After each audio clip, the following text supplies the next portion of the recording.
Eccoci. Dopo aver tolto una parte del siero del formaggio, noi lo chiamiamo siero grasso perché è ricco ancora di proteine, facciamo il nostro latticino d'eccellenza, perché non è un formaggio la ricotta.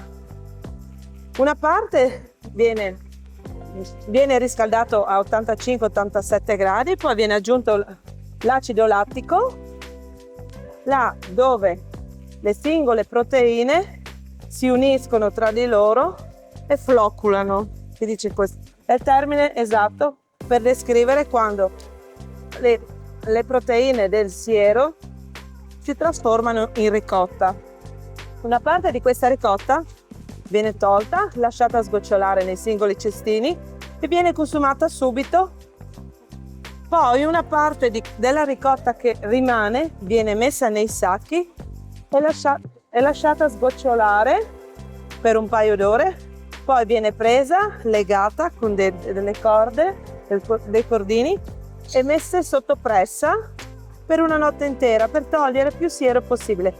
L'indomani viene salata